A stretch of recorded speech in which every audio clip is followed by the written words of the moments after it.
Olá, meus amigos e minhas amigas, tudo bem? Sejam muito bem-vindos ao Arena de hoje. Nós estamos numa série sobre os 10 mandamentos e hoje vamos falar sobre o primeiro mandamento. Os dois programas anteriores nós tivemos a base para entender, a partir de agora, cada mandamento. Seja muito bem-vindo e que Deus abençoe a você, a sua casa e a sua família.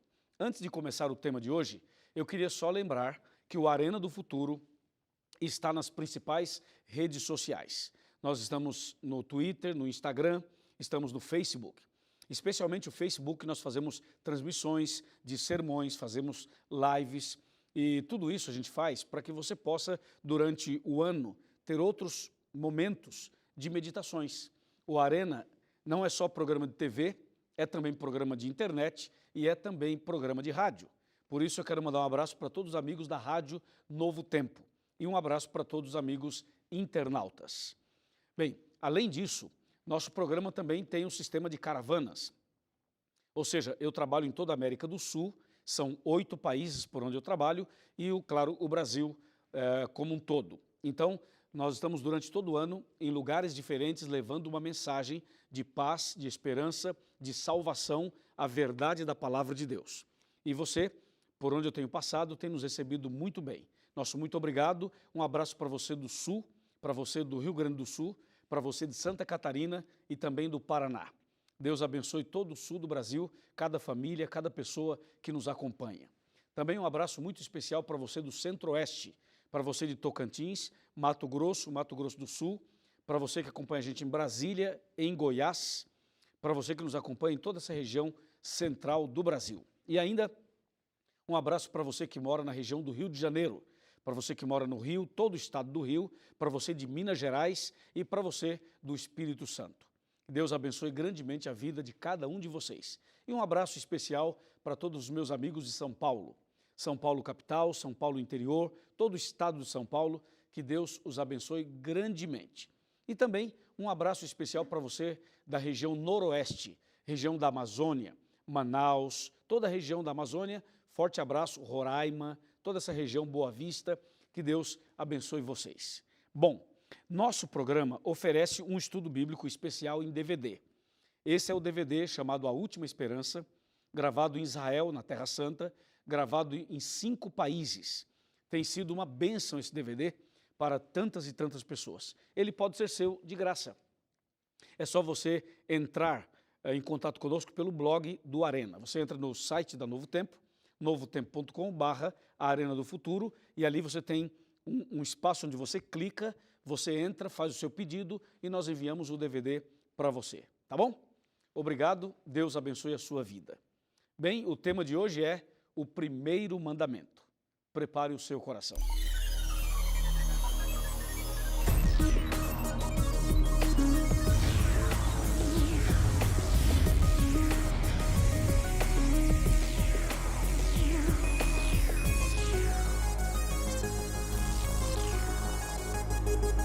Ok, já estamos aqui preparados com a Bíblia nas mãos para o nosso tema de hoje.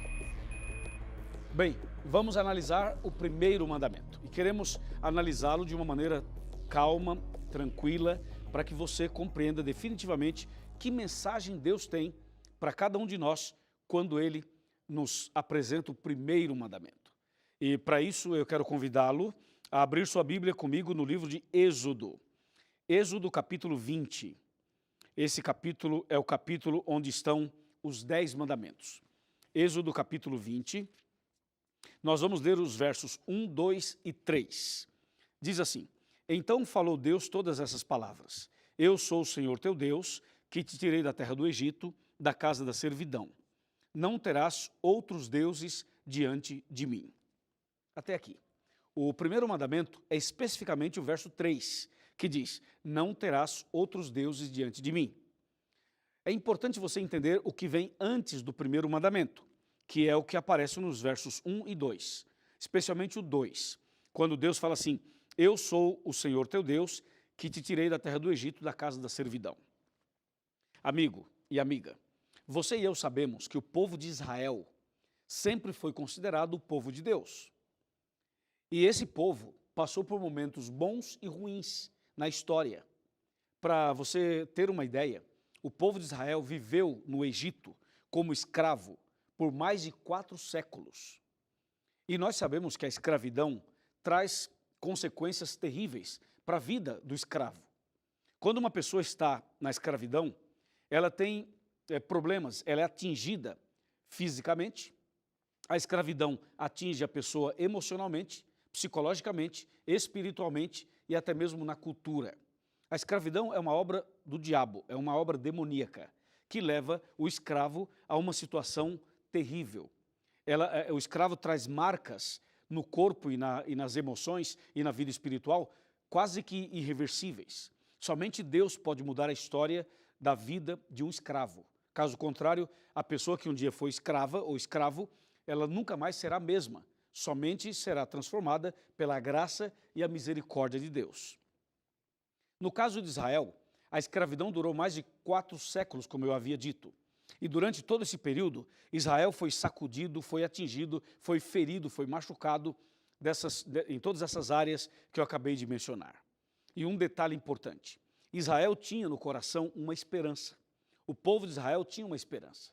E você sabe que a esperança é que move uma pessoa, a esperança é que move uma sociedade. Israel tinha uma promessa e essa promessa gerou uma esperança. Hoje nós também temos uma promessa. A promessa de Deus para mim e para você é a promessa de vida eterna, é a promessa de que Jesus vai voltar.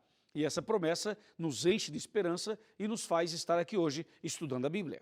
Tá certo? Então Israel vivia como escravo, mas tinha uma promessa de que viria o libertador. E essa promessa gerava neles, produzia neles uma esperança.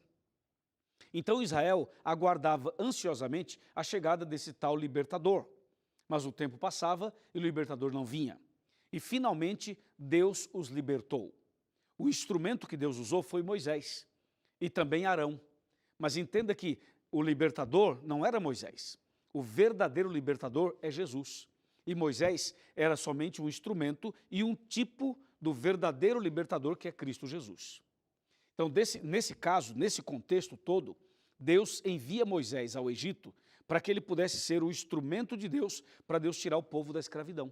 E assim foi. Deus tirou Israel da escravidão. E Moisés e Arão foram líderes usados por Deus para conduzir esse povo na saída do Egito e na caminhada pelo deserto rumo à terra prometida. É isso que diz a Bíblia. Agora, quando Israel sai do Egito, essa multidão, 1,5 milhão aproximadamente de pessoas saem da escravidão egípcia, você pode imaginar a situação deles. Ali tinha homens, tinha mulheres, tinha crianças, tinha idosos, tinha pessoas doentes, tinha pessoas com problemas diversos. E além disso, quando eles saíram da escravidão egípcia, eles estavam fortemente atingidos pela cultura egípcia, pela religião egípcia, ou seja, a escravidão mexeu com a cultura, com a religião, com o corpo, com a mente, com o psíquico. Eles saíram do Egito, saíram da escravidão, mas totalmente atingidos por todo o tempo que viveram ali como escravos. Agora, durante a caminhada no deserto, Deus começa um trabalho para ajustar, para corrigir, para curar, para restaurar, para reparar os pequenos e grandes problemas que a escravidão trouxe para eles. Por isso eles caminharam no deserto durante 40 anos, até chegarem à terra prometida. E durante esses 40 anos, muita coisa aconteceu. Deus fez coisas lindas, milagres, durante a caminhada deles. E Deus estava mostrando exatamente quem era Deus e o plano que tinha na vida daquelas pessoas.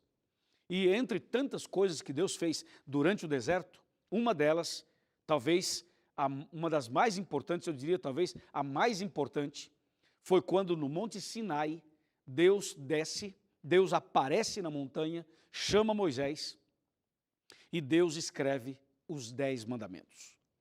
Quando Deus escreveu os 10 mandamentos no Monte Sinai, Deus estava dando a Israel orientações claras, profundas, diretas e orientações que poderiam curar os problemas físicos, emocionais, espirituais e culturais, problemas estes adquiridos durante a escravidão egípcia. Então Deus desce naquela montanha e agora escreve os 10 mandamentos. E quando Deus começa a escrever os 10 mandamentos, ele usa esse termo, Veja, Êxodo 20, verso 2. Diz assim: eu sou o Senhor teu Deus, que te tirei da terra do Egito, da casa da servidão. Então ele começa fazendo uma introdução para lembrá-los que ele era o Deus. Para mostrar o seguinte: eu sou o Deus de vocês, fui eu que tirei vocês da escravidão. Eu tirei vocês do Egito. Agora, prestem atenção nas minhas orientações. E aí vem o primeiro mandamento, que é o verso 3, e diz: não terás outros deuses diante de mim. Por que Deus falou isso? Porque Israel, que era o povo de Deus, viveu durante mais de 4 séculos num país pagão, onde tinha muitos deuses, e tem até hoje.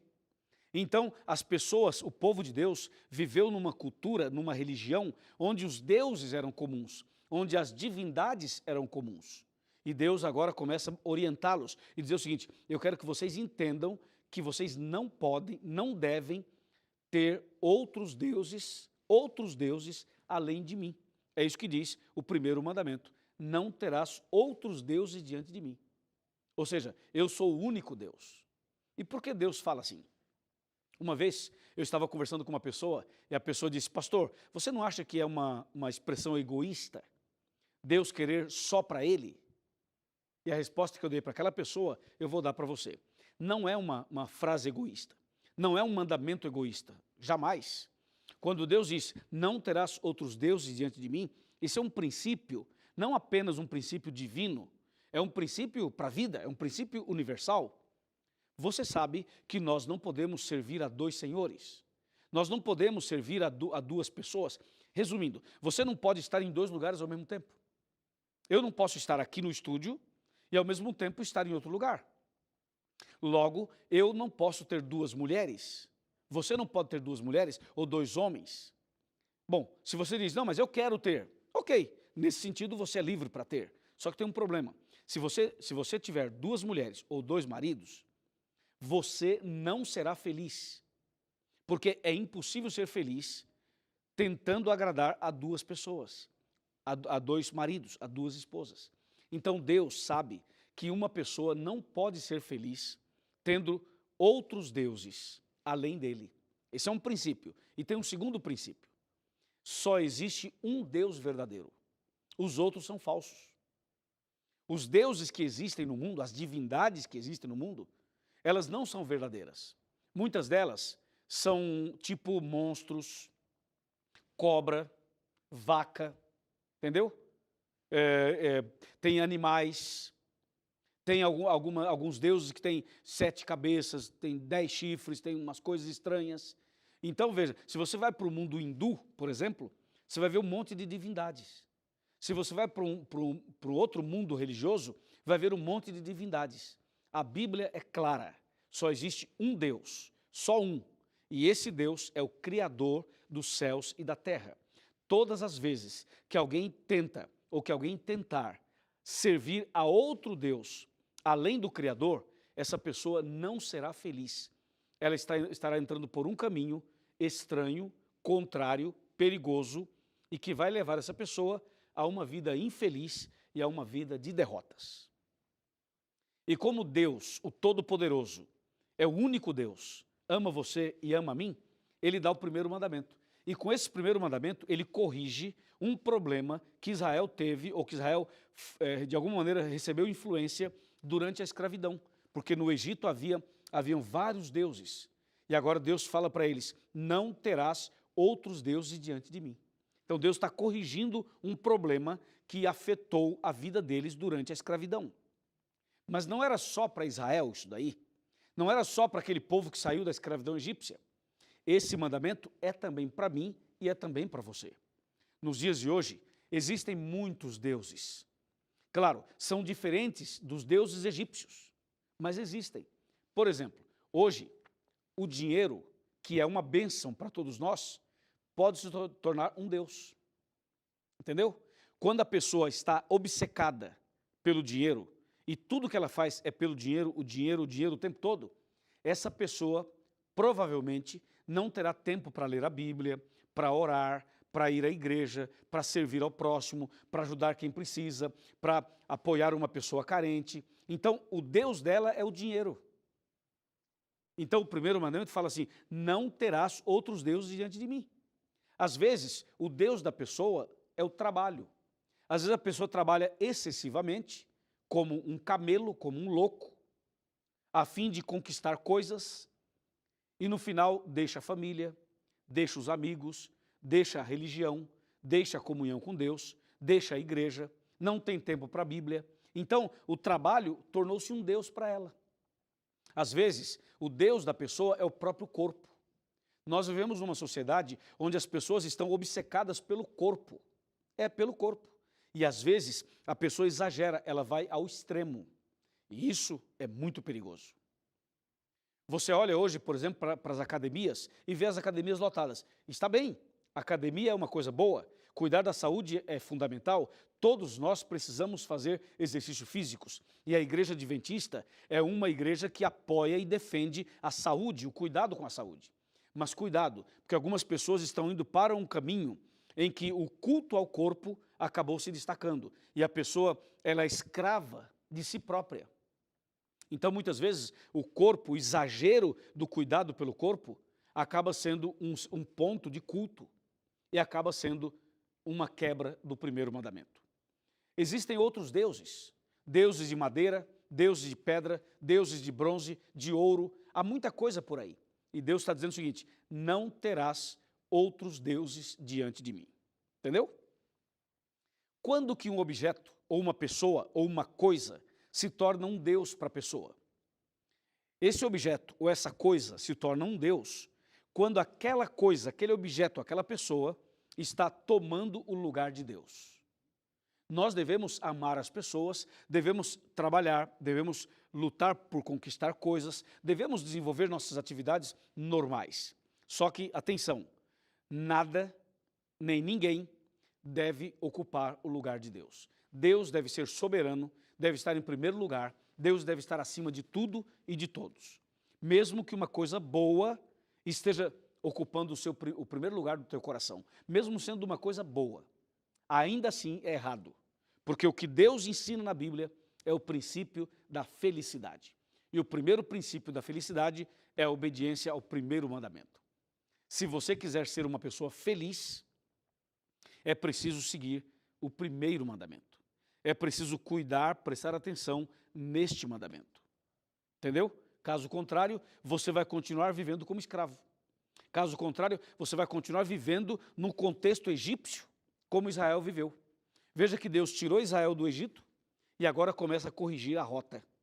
Começa a burilar o caráter deles. Começa a prepará-los. E para que Deus estava preparando Israel? Para entrar na terra prometida. Entendeu? Então, não ter outros deuses diante do Deus verdadeiro é ou faz parte do preparo para entrar no céu. Para entrar no céu. Você quer entrar no céu? Claro que quer. Eu também quero. Todos nós queremos. Só que muitas vezes a gente acaba tentando servir a dois senhores. Quantas vezes as pessoas estão na igreja e ao mesmo tempo estão no mundanismo? É como se colocasse um pé no céu e um pé no inferno. É como se acendesse uma vela para Deus e uma vela para Satanás. É como se a pessoa tentasse agradar a Deus e ao mesmo tempo fazer as coisas contrárias aos princípios de Deus. Não dá. Então nós que estamos na caminhada, nós que um dia também decidimos sair do Egito espiritual, nós que um dia decidimos deixar a escravidão e aceitar Jesus, ou aceitar Jesus e sair da escravidão, nós precisamos agora seguir estes princípios. E o primeiro princípio é o primeiro mandamento, que diz, não terás outros deuses diante de mim. Está claro isso para você? Eu espero que sim. Quando a gente vai lendo a história dos profetas, dos apóstolos, dos patriarcas, a gente começa a entender algumas coisas.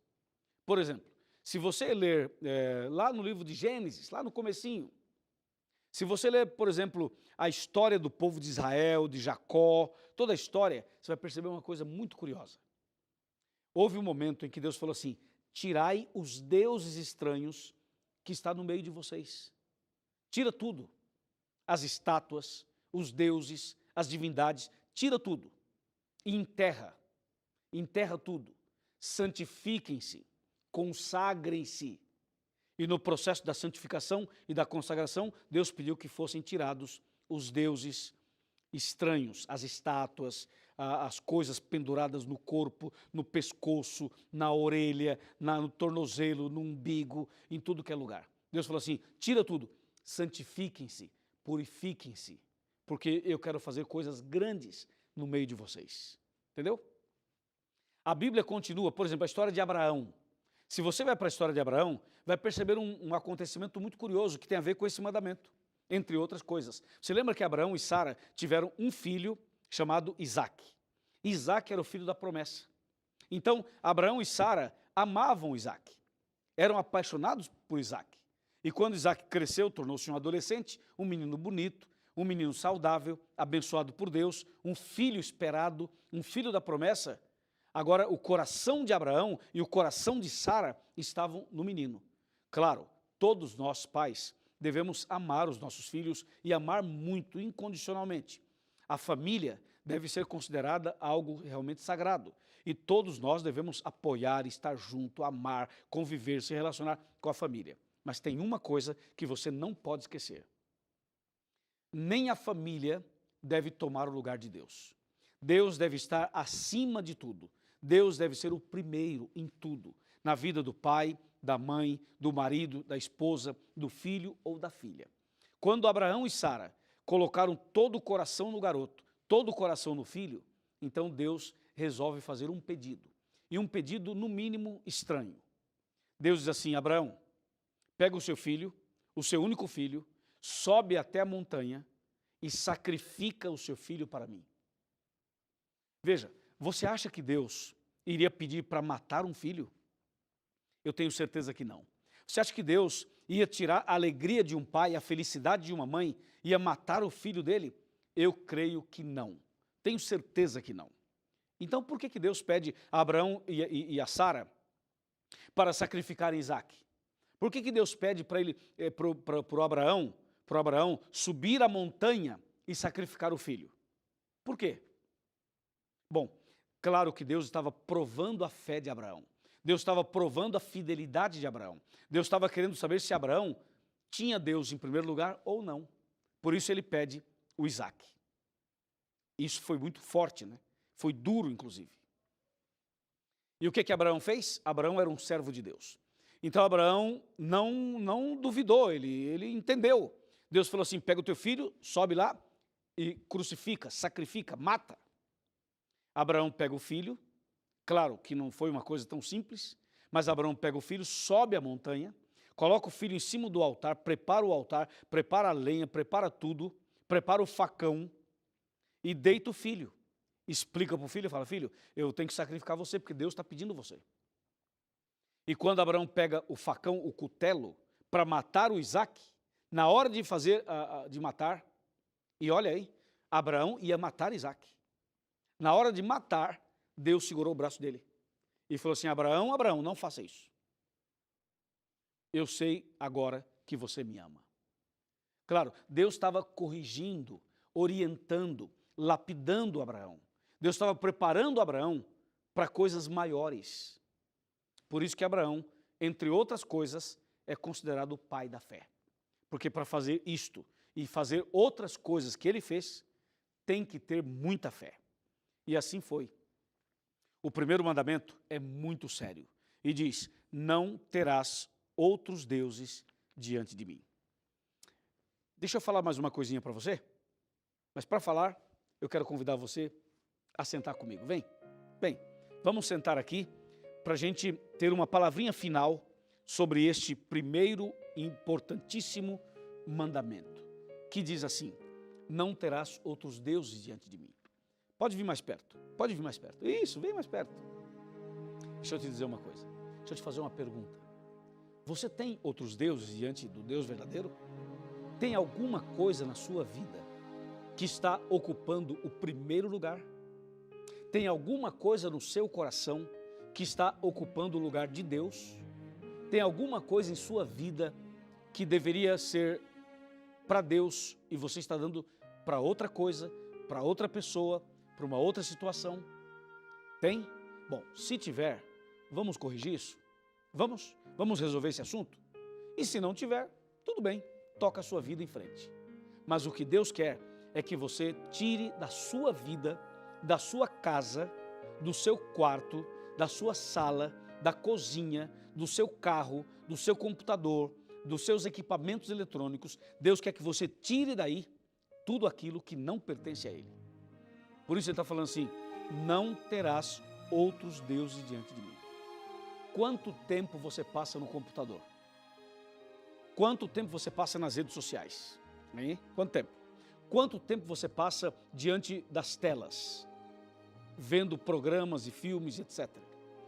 Quanto tempo? Me diz. E agora, outra pergunta. Quanto tempo você dedica para ler isso aqui? Quanto tempo você dedica para orar, conversar com Deus? Quanto tempo dedica para ir à igreja? Faz uma análise e me responda. Quem é o seu Deus? Quem está ocupando o primeiro lugar na sua vida? Entendeu a pergunta? A sua resposta vai dizer a você o que você tem que fazer. Se está certo ou se está errado. Mas a pergunta final é, quer mudar? Quer vencer? Quer crescer? Quer ser diferente? Muito bem, meus parabéns. Então eu vou orar por você e depois da oração você procura a Igreja Adventista. Aqui está, encontreumaigreja.com.br. Vai lá, clica lá, veja a igreja mais próxima, vá até a igreja, diga que você é meu convidado, minha convidada, comece a estudar a Bíblia e se prepare para você nascer de novo e começar uma vida nova. O que você acha? Tá bom ou não tá bom? Claro, está excelente. Então vamos orar agora por você, por sua casa e por sua família. Oremos. Querido Pai Celestial, muito obrigado pelo primeiro mandamento, que nos ensina de maneira clara a importância de ter o Senhor como único Deus e de ser fiel a Ti, para que não haja outros deuses em nossa vida. Perdoa, Senhor, esta pessoa, perdoa cada um de nós. Dá-nos agora sabedoria e forças para sermos fiéis a Ti, fiéis à Tua palavra e obedientes aos Teus mandamentos. Nas Tuas mãos eu entrego esta família, este casal, este jovem, esta mulher, este homem, em nome de Cristo Jesus. Amém.